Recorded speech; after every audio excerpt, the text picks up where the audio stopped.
All right, food fans, you ready to explore Chicago? Oh, yeah. Always ready to eat. Today, we're hopping on the Brown Line L train to check out the food scene. I think the Brown Line is like a secret food tour of Chicago. It totally is. It goes through so many different neighborhoods. Yeah, you get like a taste of each neighborhood's vibe through its food.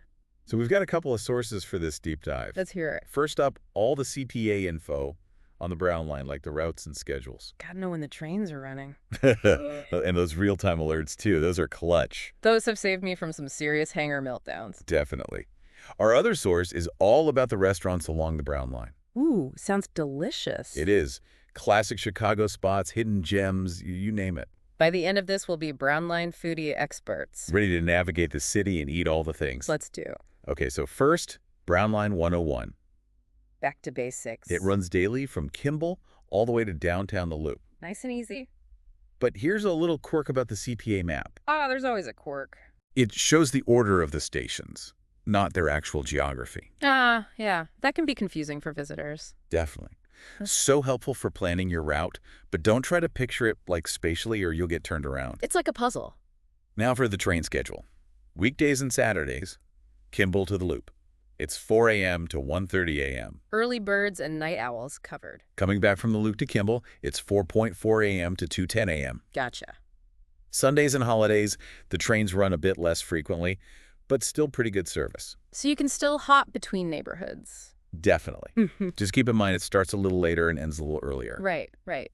And this is where those real-time alerts are a lifesaver. Oh, yeah. Tell me about it. The CTA website has a whole section for alerts that's updated constantly. It's like a lifeline.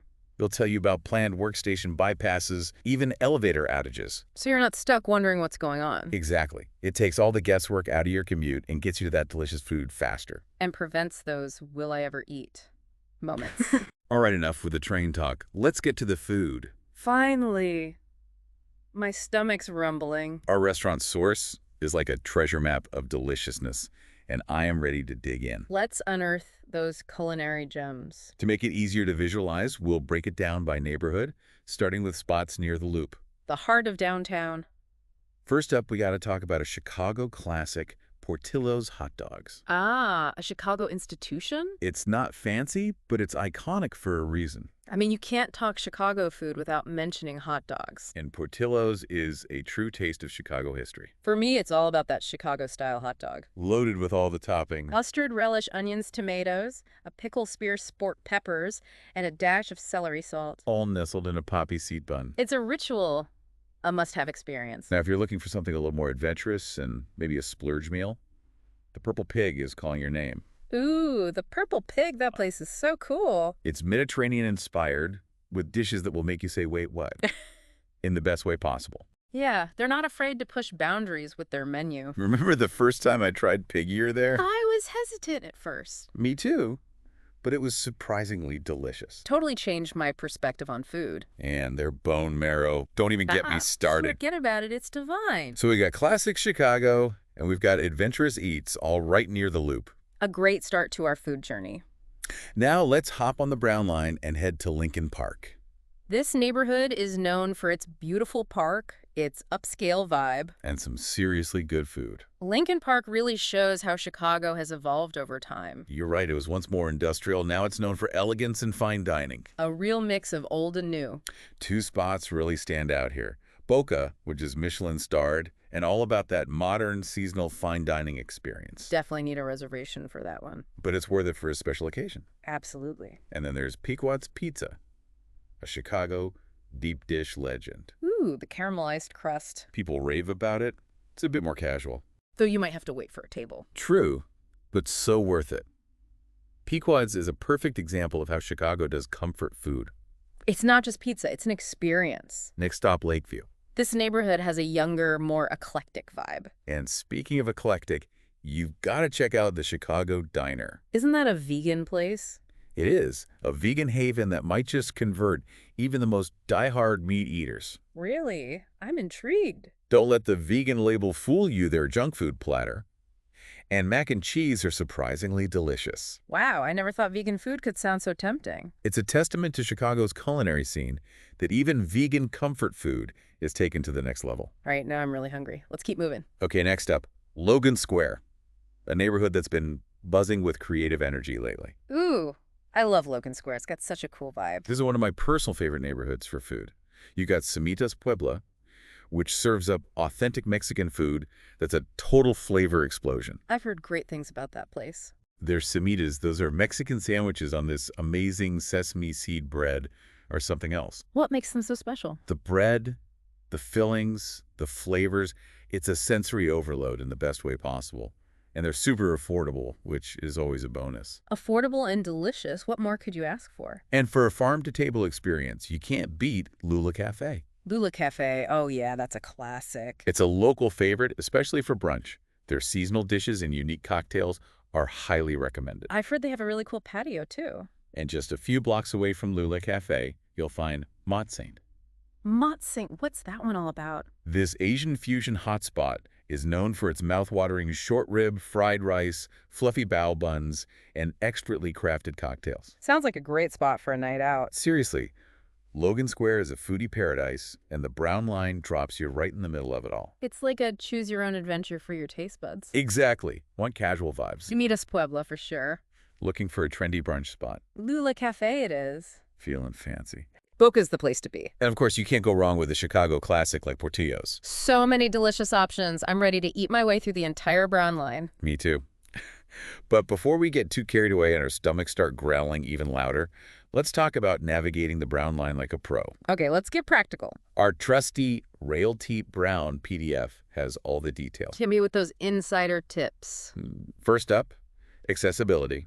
All rail cars are accessible, and the CTA staff can help with gap fillers to make boarding easier at accessible stations. That's good to know. But do keep an eye on those real-time alerts, as elevators can sometimes be out of service. Right.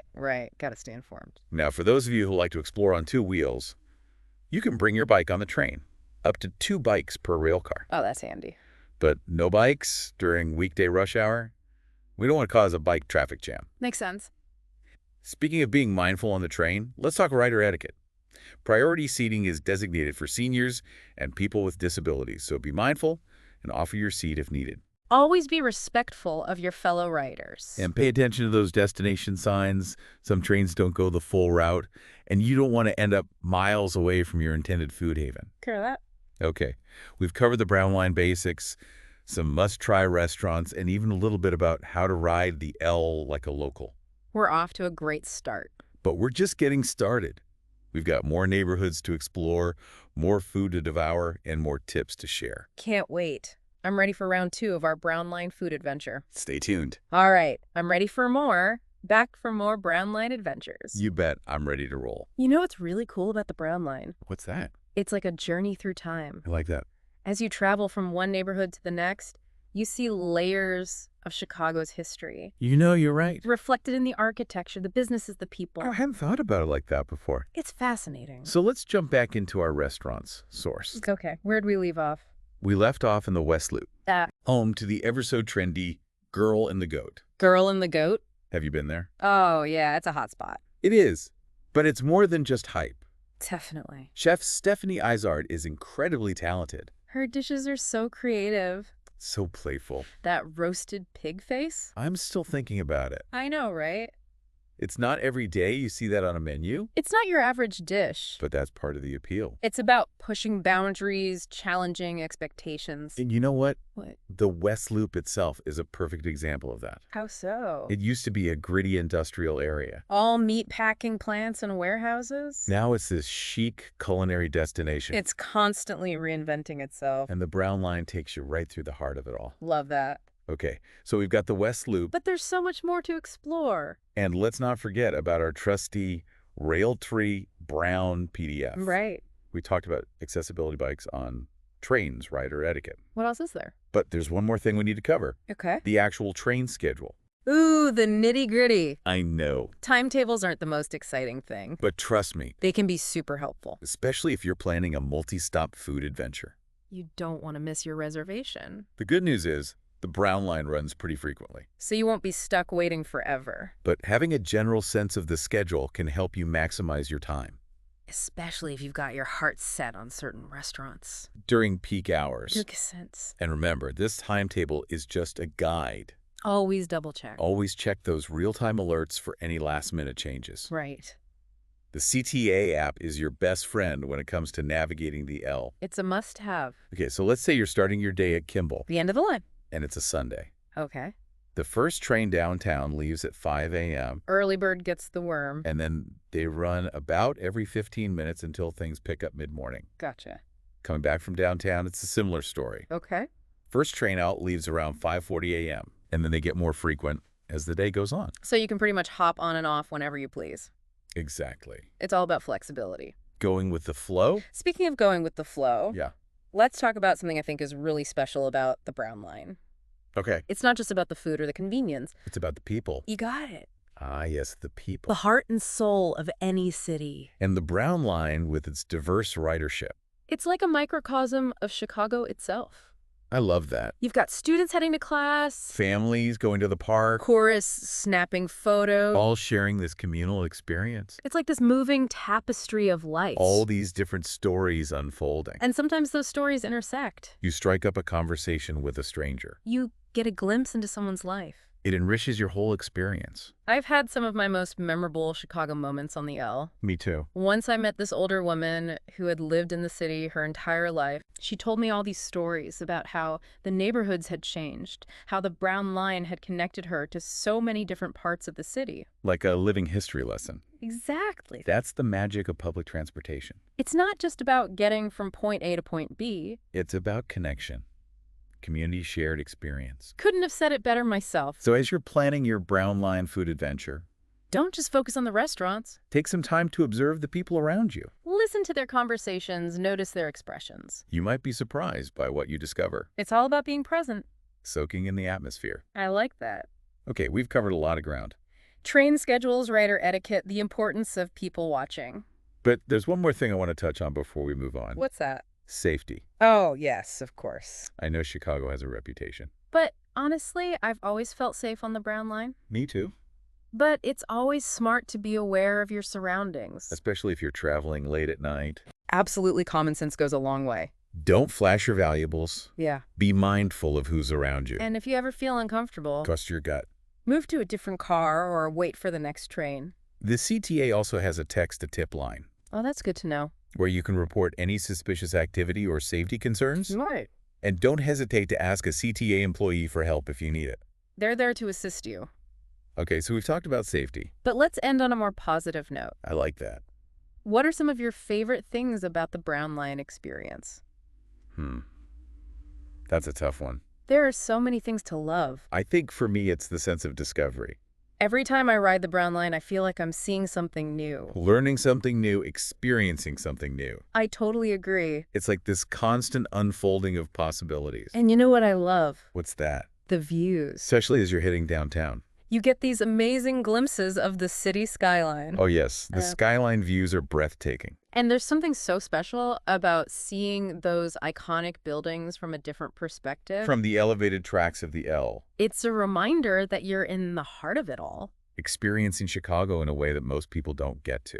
And you know the Brown Line is a great way to connect with nature too. How so? As you travel further out from downtown, you start to see more trees, more parks, more green spaces. That's a good point. It's easy to forget that Chicago has these beautiful natural escapes. And the Brown Line takes you right to them. So it's food, it's history, it's people, it's views, it's nature. The Brown Line really does offer a little bit of everything. It's a microcosm of the city. And it's all waiting to be explored. All right. Before we send you off on your own Brown Line adventure, Yes. we've got one last part to this deep dive. Can't wait. So stay tuned. Welcome back, food venturers. Ready for our final stop on this Brown Line journey? I know, it feels like we've just scratched the surface. There's so much to explore along this line. We've covered a lot. History, people cites even those skyline views. But before we wrap up, I want to circle back to the idea of the Brown Line as a journey of discovery. It's not just about the food. It's about experiencing Chicago in a way that most people don't. You got it. The Brown Line is like this secret passageway. It unlocks a whole other side of Chicago. It takes you beyond the tourist traps and the well-worn paths. It invites you to explore the city on a deeper level. And That exploration goes beyond the restaurants we've highlighted. Absolutely. It's about wandering down those side streets, popping into those quirky shops. Stumbling upon those unexpected art installations. It's about embracing the unexpected. Allowing yourself to be surprised by what you find. We've given you a taste of what the Brown Line has to offer. But the real adventure begins when you step off the train. And start exploring on your own. Who knows what you might Your discover? new favorite coffee shop, Vintage bookstore. street food vendor. It's all about creating your own personal connection with the city. Finding those hidden gems that resonate with you. Those places that become part of your own Chicago story. Speaking of stories, Yeah. the Brown Line itself has a story to tell. It's been a witness to Chicago's history. Its evolution, its triumphs, its challenges. It's carried generations of Chicagoans, Workers heading to their jobs. families going to the ballpark. Artists chasing their dreams. It's a thread that weaves together the fabric of the city, And it continues to connect people today. fostering a sense of community and shared experience. Whether you're a lifelong Chicagoan or a first-time visitor. The Brown Line offers a unique perspective on this city. So as you plan your own Brown Line food adventure, Remember, it's more than just a culinary journey. it's a chance to immerse yourself in the heart and soul of Chicago. It's about embracing the diversity, the history, the Anything energy. that makes this city so special. It's about savoring each bite, each interaction, each unexpected moment. And most importantly, it's about having fun. Chicago is a city that's meant to be explored. Savor it and experience with all your senses. So get out there, hop on the Brown Line, and let the adventure begin. We've reached the end of the line, folks. But this is just the beginning of your own personal Brown Line adventure. We hope this deep dive has inspired you to explore, discover, and create your own unforgettable Chicago memories. And if you stumble upon any hidden culinary gems or have any amazing Brown Line experiences, Be sure to share them with us. we're always eager to hear about new discoveries and connect with fellow food enthusiasts. From all of us here at the Deep Dive, happy eating, happy exploring, and until next time, keep on diving.